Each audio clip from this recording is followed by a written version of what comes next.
पिछली क्लासेस में हमने जो है रिलेशन जो है रिफ्लेक्सिव रिलेशन और आइडेंटिटी रिलेशन की बात की थी। तो आज के इस वीडियो में हम लोग बात करने वाले हैं सिमेट्रिक रिलेशन की। ठीक है, तो जो है हमारा नेक्स्ट टाइप ऑफ रिलेशन है सिमेट्रिक रिलेशन। सिमेट्रिक रिलेशन को समझने से पहले हम एक और चीज़ सिमेट्रिक चीज़ को डिफरेंस एक्सप्लेन कर लेते हैं। सिमेट्रिक को समझ लेते हैं कि सिमेट्रिक क्या होता है।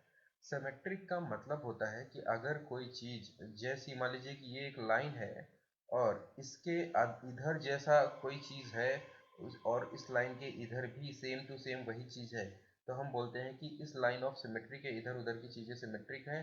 यानी ये वाली ऑब्जेक्ट जो है इधर वाली राइट साइड वाली ऑब्जेक्ट लेफ्ट साइड वाले के सिमेट्रिक है।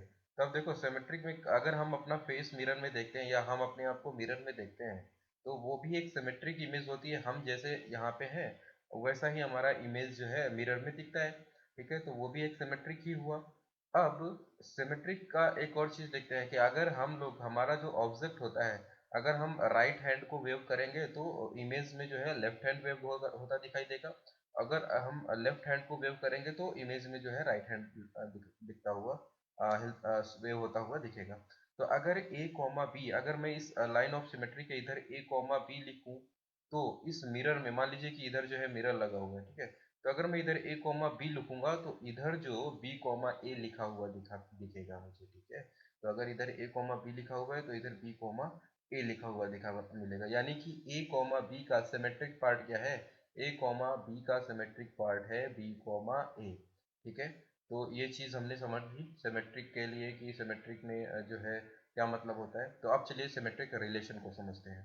तो सिमेट्रिक रिलेशन क्या हो जाएगा? A relation R on a set A is said to be symmetric relation if a comma b belongs to R implies that b comma a belongs to R for all a b belongs to a।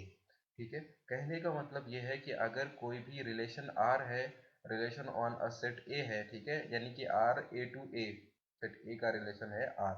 ठीक है, इसमें order जो pair आने वाले हैं R में, वो A cross A के सबसेट्स के ऑर्डर पेयर होंगे। ठीक है, बात करते हैं रिलेशन आर की। तो अगर A comma B relation R में आ रहा है, कोई ordered pair A comma B relation में आ रहा है, तो इस रिलेशन आर को सिमेट्रिक होने के लिए इसका, इस ऑर्डर्ड पेयर का सिमेट्रिक पार्ट भी, सिमेट्रिक वाला ऑर्डर्ड पेयर भी आना ही पड़ेगा उसको सिमेट्रिक होने के लिए। तो अगर ए कॉमा बी रिलेशन में आ रहा है तो इसका ए कॉमा बी का सिमेट्रिक पार्ट क्या हो जाएगा? B comma a.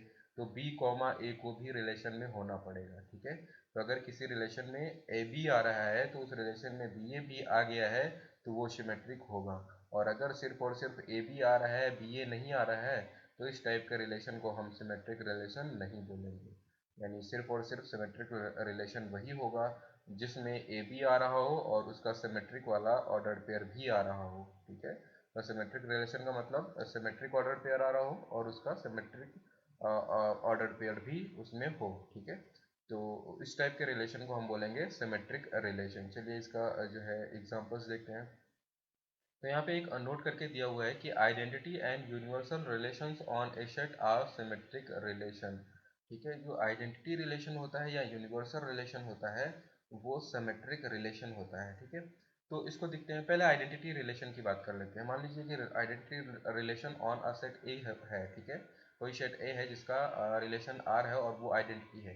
तो आर में जो है आइडेंटिटी होने के लिए आर में ए के सारे सेम सेम वाले एलिमेंट आएंगे और इसके अलावा कोई भी ऑर्डर पेयर नहीं आएगा, सिर्फ और सिर्फ सेम सेम वाले ऑर्डर पेयर आएंगे सारे। ठीक है, तो उसी को हम आइडेंटिटी रिलेशन बोल पाएंगे। ठीक है, तो यानी आइडेंटिटी रिलेशन में इसमें अगर ए में एलिमेंट्स है ए बी सी, तो आइडेंटिटी रिलेशन होने के लिए ए कॉमा ए आएगा, बी कॉमा बी आएगा और सी कॉमा सी आएगा में। ठीक है, तो एक चीज़ देखते हैं आइडेंटिटी रिलेशन के लिए। इधर अगर मैं ए कॉमा ए लिख रहा हूँ, ये मान लीजिए कि मिरर है, ये मिरर है, और अगर मैं इधर ए कॉमा ए लिख रहा हूँ तो इसके इधर क्या दिखेगा? ए कॉमा ए ही दिखेगा। लेकिन मतलब कोई भी डिफरेंस नहीं आया दोनों में, a comma a as it is a comma a.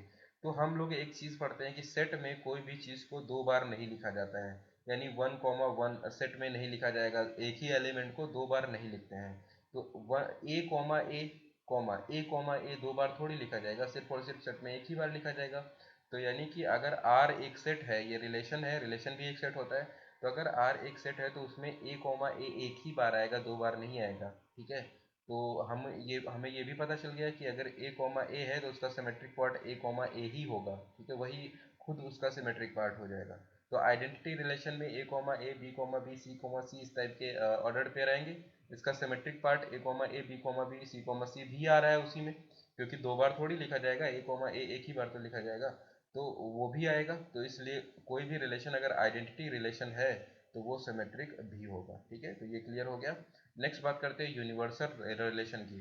तो यूनिवर्सल रिलेशन जो होता है उसमें सब कुछ आ जाता है, यानी कि ए क्रॉस ए पूरा का पूरा जो सेट होगा ए क्रॉस ए, उसको ही यूनिवर्सल रिलेशन बोल दे रहे हैं। तो यूनिवर्सल रिलेशन जो होगा उसमें सेम सेम वाले एलिमेंट्स भी आएंगे, और जिसका सिमेट्रिक पार्ट वो खुद ही है, दूसरा कोई ढूंढने की जरूरत नहीं है। अगर ए कॉमा ए है तो वो खुद का ही सिमेट्रिक पार्ट हो गया। तो मतलब जो सेम सेम वाले होंगे तो उनका तो सिमेट्रिक पार्ट आ रहा है। क्या जो सेम नहीं होंगे उनका भी सिमेट्रिक पार्ट आएगा? बिल्कुल आएगा। अगर 1,2 रिलेशन में आ रहा है और रिलेशन ए क्रॉस ए का है, यानी Cartesian product of a with a का जो है यूनिवर्सल रिलेशन है, तो 1,2 अगर रिलेशन में है तो ये भी आएगा, 2,1 भी ज़रूर आएगा, ठीक है। तो जो यूनिवर्सल रिलेशन होता है उसमें हर एक ऑर्डर्ड पेयर का सिमेट्रिक पार्ट होता ही होता है, ठीक है। तो जो यूनिवर्सल रिलेशन होता है वो सिमेट्रिक रिलेशन भी हो जाएगा, ठीक है। तो इसीलिए बोला जा रहा है कि आइडेंटिटी रिलेशन और यूनिवर्सल रिलेशन दोनों क्या होते हैं? सिमेट्रिक रिलेशन होते हैं। तो चलिए अब इसका एग्जांपल समझते हैं हम लोग कि एग्जांपल कैसे किस टाइप का हो सकता है, ठीक है। तो मान लीजिए कि एक सेट ए है 1,2,3 जिसमें तीन एलिमेंट्स हैं 1 2 3, ठीक है। अब हमें यहाँ पे रिलेशन ऑन अ सेट यानी कि ए का आर ए टू ए, दो एग्जांपल लिख रहा हूँ, इसके ए के दो रिलेशन लिख रहा हूँ, एक R1 एक R2, ठीक है। रिलेशन R1 है 1,1 2,2 1,3 3,1। पता लगाना ये है कि R1 क्या सिमेट्रिक हो पाएगा, तो देखते हैं। अब ये मैंने कहीं पे भी नहीं बोला कि जो सिमेट्रिक रिलेशन होने के लिए ए के सारे एलिमेंट्स होने ही चाहिए, नहीं। कुछ ही एलिमेंट्स के जो है ऑर्डर्ड पेयर होने चाहिए, तब भी अगर उसका सिमेट्रिक पार्ट आ गया तब भी वो सिमेट्रिक हो जाएगा। तो सिमेट्रिक पार्ट का होने के लिए, सिमेट्रिक रिलेशन होने के लिए जितने भी इस आर में ऑर्डर्ड पेयर होंगे, जो भी ऑर्डर्ड पेयर आ रहे होंगे, सिर्फ और सिर्फ उन ऑर्डर्ड पेयर का हम लोग सिमेट्रिक पार्ट ढूंढते हैं। अगर एक ऑर्डर्ड पेयर का वहाँ पे सिमेट्रिक भी मौजूद है और बाकी जितने भी ऑर्डर्ड पेयर हैं उनका सिमेट्रिक वाला भी ऑर्डर्ड पेयर मौजूद है, तो उसको हम लोग सिमेट्रिक रिलेशन बोलेंगे। तो R1 को देखते हैं कि ये सिमेट्रिक होगा कि नहीं होगा। तो पहला ऑर्डर पेयर है 1,1 और 1,1 का सिमेट्रिक पार्ट खुद 1,1 होता है, जो कि ऑलरेडी आ चुका है। तो ये जो है सिमेट्रिक अभी तक तो है, यहाँ तक तो सिमेट्रिक है। नेक्स्ट देखते हैं 2,2 का सिमेट्रिक पार्ट खुद 2,2 ही होता है, तो ये भी यहाँ पे है, तो अभी यहाँ तक भी सिमेट्रिक है। नेक्स्ट देखते हैं 1,3 का सिमेट्रिक पार्ट होता है 3,1। तो देखते हैं क्या 3,1 यहाँ पे आया है, 3,1 नेक्स्ट ही दे दिया, तो 1,3 का सिमेट्रिक पार्ट हो गया 3,1।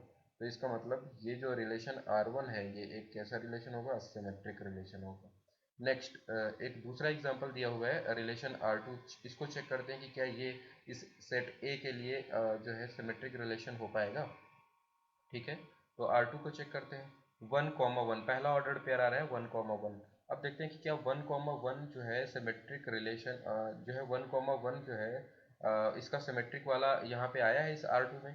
तो 1,1 का सिमेट्रिक पार्ट 1,1 ही होगा, जो कि यहाँ पे आ चुका है ऑलरेडी, ठीक है। तो ये अभी यहाँ तक सिमेट्रिक है।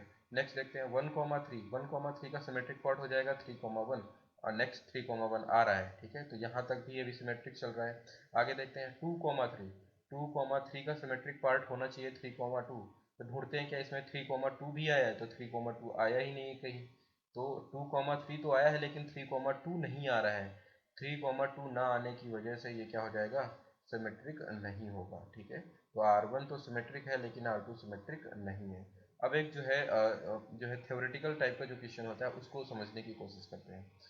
क्वेश्चन 2 जो दिया हुआ है वो है वही लाइन वाला क्वेश्चन है।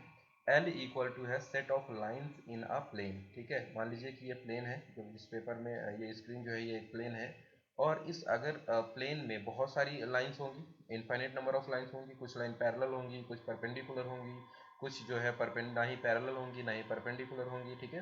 तो बहुत सारी लाइंस हैं, उनका जो सेट है वो L से डिनोट किया जा रहा है। L is a set of all lines in a plane, ठीक है। नेक्स्ट रिलेशन जो है यहाँ पे वो रिलेशन दिया जा रहा है R equal to L comma L1 comma L2, relation दिया जा रहा है L1 comma L2 such that L1 parallel to L2, ये पैरेलल का सिंबल है, L1 पैरेलल टू L2। तो ये बोला जा रहा है कि R जो है सबसे जो रिलेशन है वो L1 पैरेलल टू L2 जो है लिंक, ये कनेक्शन दिया हुआ है, दो लाइन के बीच का कनेक्शन जो है ये है। ठीक है, तो वो सारी लाइन जो इस कनेक्शन को सेटिस्फाई करेंगी उन्हीं के ऑर्डर पेयर यहाँ पे R में आएंगे। ठीक है, तो इसको चेक करते हैं कि क्या ये सिमेट्रिक हो पाएगा। तो बहुत सारी लाइंस होंगी इस प्लेन में, इनफाइनाइट नंबर ऑफ लाइंस होंगी। तो हम किसी पर्टिकुलर लाइन का इक्वेशन तो लिख के नहीं चेक करेंगे कि सारी इक्वेशंस चेक करें, स्लोप कितना है, किस किस पॉइंट से पास हो रही है, उनका इक्वेशंस निकालें और यहाँ पे ऑर्डर पेयर चेक करें। नहीं, अगर हम सिर्फ और सिर्फ कोई दो वेरिएबल लाइंस ले के भी प्रूव कर पा रहे हैं, यानी कि पहली लाइन के इक्वेशन को मान लो x और दूसरी लाइन के इक्वेशन को मान लो y, या फिर ऐसे मान लो पहली लाइन को मान लो L1, दूसरी को मान लो L2, अगर हम सिर्फ और सिर्फ वेरिएबल लाइंस L1, L2 के लिए प्रूव कर ले गए कि ये सिमेट्रिक है, तो जितने भी कांस्टेंट लाइंस होंगी, जो भी लाइंस के इक्वेशन आप लेते रहोगे, उन सबके लिए जो है ये सिमेट्रिक होगा। ठीक है, सबके लिए सिमेट्रिक होगा। तो देखते हैं। अब मैं क्या कर रहा हूँ, यहाँ पे दो वेरिएबल लाइंस ले रहा हूँ, एक ले रहा हूँ L1 और दूसरी लाइन ले रहा हूँ L2। ठीक है, इसके लिए देखते हैं कि क्या L1 L2 के लिए जो है ये सिमेट्रिक होगा।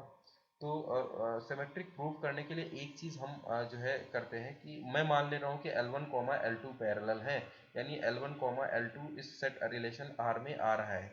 तो क्या L2 L1 इस रिलेशन में आएगा, यानी क्या L2 L1 इस रिलेशन के लिंक को सेटिस्फाई करेगा, तो वो देखना है।